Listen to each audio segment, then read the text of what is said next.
Hello, thanks for tuning into the show that goes around the continent to bring you stories near and far. I'm Chamberlain Osawa, Channels Television here in Abuja. I'm joined by Vincent McCory from Voice of America in Washington.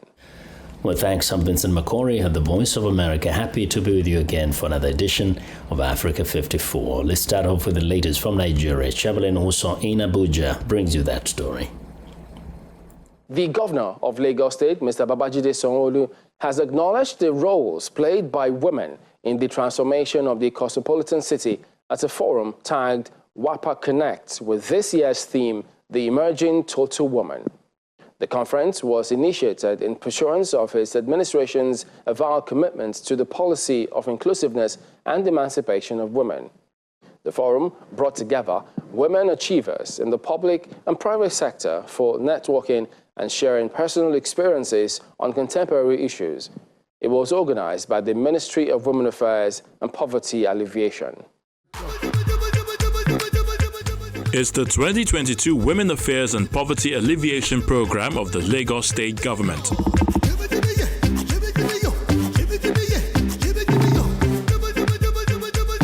Governor Babajide Sanwo-Olu, Executive Council members, and other dignitaries converged on the Lagos Continental Hotel, Victoria Island, to support and celebrate those they describe as emerging total women.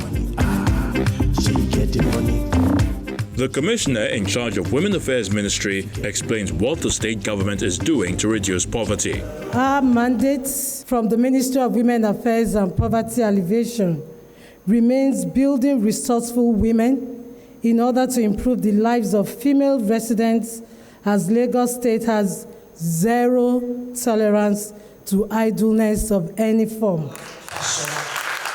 The guest speaker, Mrs. Hassanatu Adegbite, is the Executive Director of Women in Management, Business and Public Service, and she encourages women to remain steadfast in whatever they engage in to achieve their dreams. When you have an opportunity, it has a time limit. Don't waste it. Make a significant impact. Let your story be told. Let generations hit their chest and say, because of you, I am where I am today. Can I hear a woman's... Governor Babajide Sanwo-Olu assures the people of improving the welfare of women and raising their capacity to become self-sufficient. In all of the grants that we give out, 60 to 65% of them, we deliberately ensure that, are women. They're not just vulnerable, they're people that we need to specially take care of, and that's what we're doing. This is a sure path to attaining our full growth and development potentials as a state. It is also a testament to the policy of inclusiveness, which our administration is ever committed to and always ensuring that we'll keep to it. And the word of assurance for those waiting to benefit from the State Empowerment Program. We have 19 skills acquisition centers where women, youth, men, anybody living in Lagos State can walk into and learn a skill. The duration ranges from 6 months to 12 months. And we have a 4-week short-term skills training.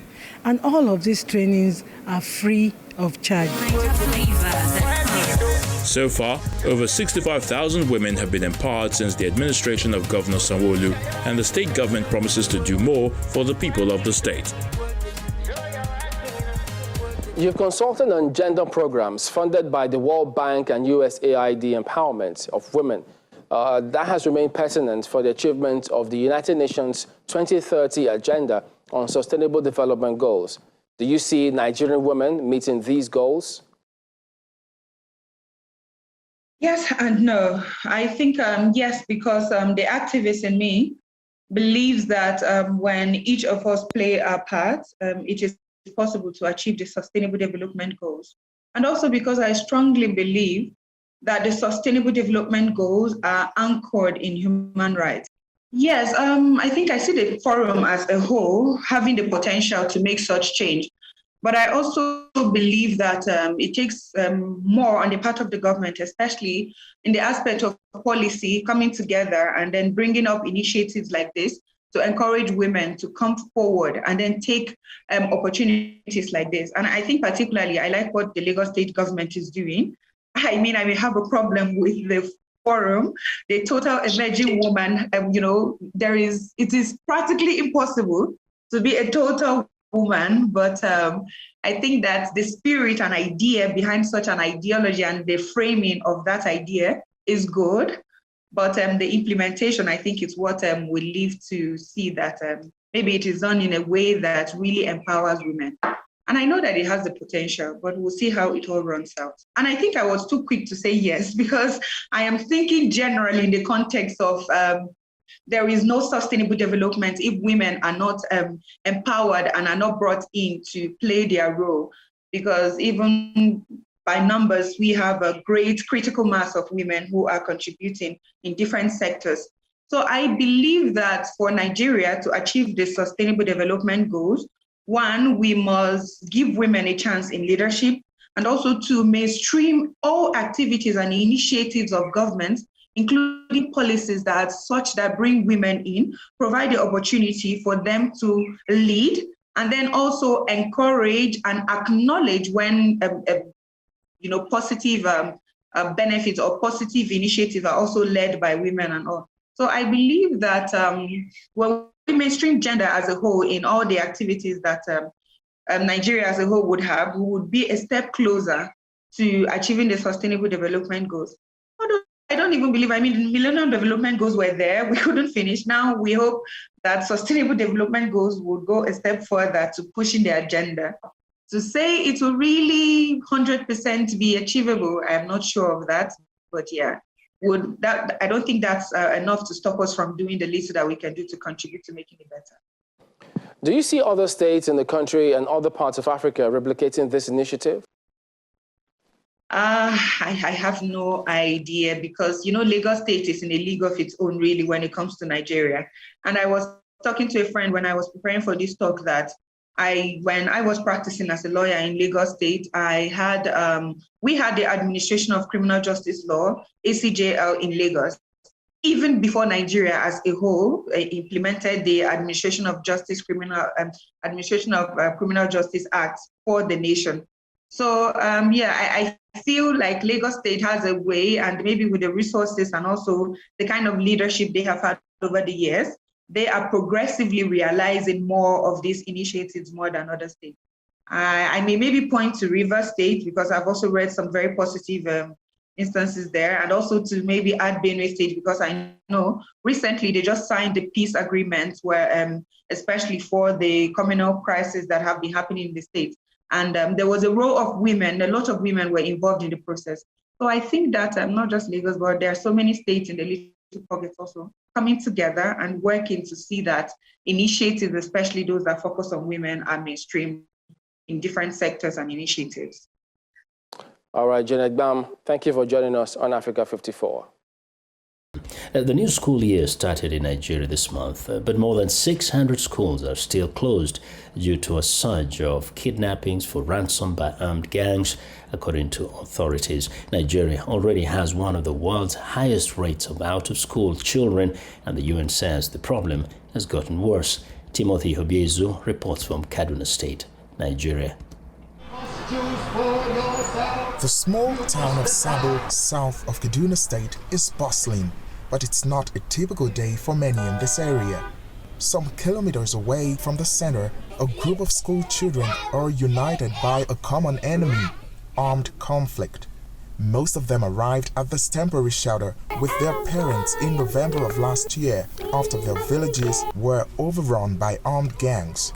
Abayo Elias says it was the last time his 6-year-old son attended school. We were farmers before these people came and attacked us. They burned all our houses, our farms, sources of livelihoods, and the school that our children attended. They razed everything to the ground. The school has since been shut. The grass is overgrown and classrooms are gathering dust. The school year began in September, but authorities say more than 600 schools across northern Nigeria, including Kaduna State, remain closed due to safety concerns. Alheri Eliya says they would like to enroll their son into a safer school. The problem now is we don't have the money to even take them out of this place to another school. We lost everything. The UN Education, Scientific and Cultural Organization, UNESCO, reported that more than 20 million Nigerian children are out of school, up nearly 2 million compared to a similar tally in May. Nigerian authorities dispute the figures, saying the situation has improved and that the government has been spending more on education. Authorities also say UNESCO's estimates do not capture the number of children attending unconventional schools in northern Nigeria. But Abdulsalami Ladigbolu, the head of UNESCO's Read and Earn Federation in Nigeria, says many factors add to the high numbers. It's a complex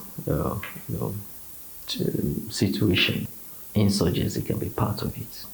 And then secondly, death of their parents or the guardian responsible for the tuition. Another factor again we can also consider is early marriage. That was actually peculiar to girls. Nigerian authorities have intensified crackdowns on armed gangs and say they have had some success. They say one recent airstrike killed about 200 suspected bandits. But until insecurity is addressed, the threat will remain and likely keep schools closed. Timothy Obiezu for VOA News, Kajuru, Kaduna State, Nigeria. An environmental group in Egypt, Very Nile, has organized a campaign to clean the country's Nile River by building a large pyramid made of discarded pressed plastic bottles collected by fishermen from the Nile to mark the 2022 International Coastal Cleanup Day. About 60 fishermen's income have been impacted by this initiative. The Nile, 6,650 kilometers long, is a vital source of life for many Egyptians, and for thousands of years, the river has provided a source of irrigation to transform the dry area around it into lush agricultural land. But over the years, tons of plastic waste have been dumped into it. In 2018, the Very Nile, an Egyptian environmental group with the aim of cleaning up the Nile River, was formed. Our message today is that the pyramid is always remembered for its huge size and the fact that it is an Egyptian symbol.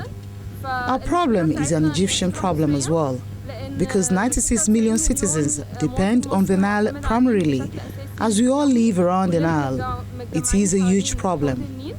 It took a while, but the group has formed a pyramid of discarded plastic bottles, which has come with financial benefits.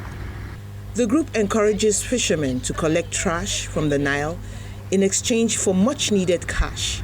The trash, especially plastic, is either recycled into threads to be used by textile factories or used as a source of power. We clean the Nile daily.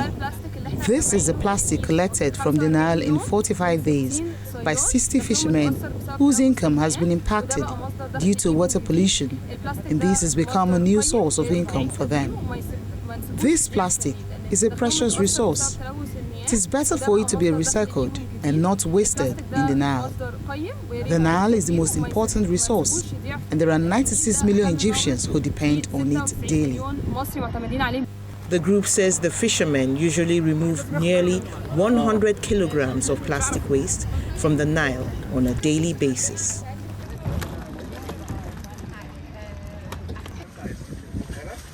In New York, Nigeria's President Muhammadu Buhari reiterated his commitment to ensuring next year's general election is free and fair. Speaking during the debate at the United Nations General Assembly, the president also expressed concern about African leaders who, he says, amend their constitutions to overturn established term limits. Critics say the move often exacerbates tensions which can threaten political stability and even territorial integrity. The Nigerian president says he backs efforts by the Economic Community of West African States, or ECOWAS, a regional bloc, to pressure such leaders to peacefully hand over power after their terms expire. For more on President Buhari's speech and promise to leave a legacy of free and fair elections, the viewers Peter Clote had a sit-down interview with presidential spokesman Garba Shehu. It's important at this time that the biggest democracy in West Africa commits itself to free and fair election, to a peaceful handover after 2 terms in office, given all of the things that are going on, at a time when the world assumed that we had to put coup d'etat behind all of us. It has featured in about 4 West African countries now. Most of it arising from tenure elongation. Presidents who have finished their own 2 terms and they want to do more than the Constitution. So they amend Constitution in order to now stay in office for a much longer period. He was not pleased about that. Oh, absolutely. But there is a limit to how much we can do. We have to operate within the framework of ECOWAS. But the president has condemned every incident that has happened and has stood by the decision of ECOWAS to insist on early return to democratic rule in all of those countries that have been so affected. So talk to me about the environment now leading up to next year's election. What should Nigerians expect from him ahead of next year's election? Because he promises to hand over peacefully to the next elected president next year. We had challenges with security. This is not only about Nigeria. It's something that has affected all of the countries, in the Sahel and sub-Saharan Africa. We have had our own share. We now have a handle on it. We're dealing with it, and we hope between now and the election, it will be history. And there are a number of major infrastructure projects, bridges and roads, rail, that he's fully committed to. And he wants to deliver on those instructions. So the president wants to be remembered when he leaves for the massive infrastructure deficit that he has changed and put in place, and also for instituting the true culture of democracy, of true succession. He is a product of what has been adjudged as a good election. He wants to improve on that. What do you say to some of his critics and opposition people are saying that the security situation has gotten bad? It was so bad. But again, this is not... Look, let me tell you, one of these incidents is the herders and the farmers clashes. If you go back to pre-independence literature, even the British colonial administration had dealt with that. They found that there's a problem and they had dealt with it. President Buhari today has brought it to a closure. He has gotten governors around the table. They had agreed to introduce ranching, to reform agriculture generally, including animal farming and all of that. So we're getting somewhere. Now, when he came, Boko Haram was a big issue. It was bombing cities, bombing places of worship, mosques, churches. You couldn't worship in Nigeria. And these things had gotten to the middle of Nigeria, was going towards the coastal areas. So Boko Haram is on its last leg, really, that they are no longer a sustainable threat to the Nigerian state. Yeah, we have had incidents of kidnapping, and even those ones are being tackled head on. And between now and the end of the year, this is the commitment we're getting from the heads of the military and the security agencies. The difference is already showing. We are not going to be a country that will say or pretend that there will not be any incident. In all nations of the world, there are crimes. Some of them are saying the president should have fired all his service chiefs because they have not served him well. They said the president should have fired them and that he's leading from the back instead of leading from the front. How do you answer those criticisms? How many times will you be firing people from their jobs? And the critic who is saying all of that, what contributions have they made to bring security to Nigeria? I'm in particular saying the military and everyone needs information in order to function where they are. They need intelligence. If communities are silent, and they know criminals in their midst. If you have the best commanders in the country, the military in place, they cannot achieve anything because they need information, because criminals, all of these bandits, they live within our own communities. In fact, in some cases, they are even family members of some people. They know them. So I think we have to change our attitude, make full disclosure, so that the agencies of security agents will go after those elements, and they will not spare them. So before we go, Garba, what assurances will Mr. President give the people of Nigeria as they get ready for the elections? And does INEC have what it takes to administer free, fair, credible elections as the president has promised the world? As it is, the budget for their work has been approved. So in essence, all of the essentials, all of that they need as projected under the current appropriation budget, they have approvals for all of that. So if there are many more things they need, we are a democracy, we work through the parliament. They bring up their proposals and the parliament will look at them and they pass. We have an electoral law, a new electoral act, which is reformed, which is outstanding in so many ways. And it is perhaps the most important assurance of a free and fair election, because the president has seen the need to reform this sector and he has done so. He has signed on to the law and it is already in place. Thank you very much. Okay, thank you very much. I appreciate it. Thank you. As deforestation reduces the natural habitats of the giant African snail in Ivory Coast, entrepreneurs like Berners Blue are carving out a profitable niche in the market with gastropods, a delicacy whose slime is also in high demand for cosmetic products. Blue has been breeding mollusks and teaching others how to raise edible snails since 2017. He says he wants producers to come on board and make the price meat affordable. Before now, snails were largely picked from the forest and easy to find, but not anymore. Berners Blow has been breeding mollusks and teaching others how to raise edible snails since 2017. Throughout the country, several snail farms have joined the trade, as about 1,200 farms have started in recent years, and nearly 6,000 people have been trained in snail farming. If we have more producers, the cost of snails on the market will decrease. And the more we have snails, the more the producers who practice the activity can better earn their bread and better their lives by putting snails on the market. The snail is by far the caviar of today. It's quite the prized meat and cannot be compared to beef. According to him, 5 years ago, total snail consumption was at little over 7 tons, mostly picked from the forest. But last year, producers provided 14 tons for a total of 21 tons, which could increase to 30 tons this year with demand high at around 250 tons annually. Ange Kosseur, the general coordinator of Bleu's firm, Côte d'Ivoire Escargot, says that the present demand keeps them in business no matter the season.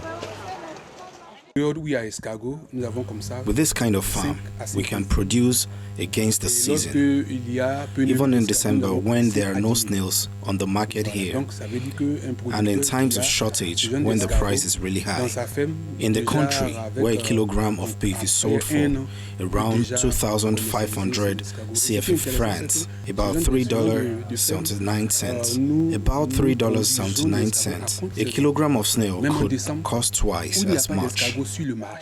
At Bleu's farm in Azagui, about 40 kilometers from the country's largest city, snails are also stimulated to release slime, which is used to make cosmetic products such as shower gels and soap.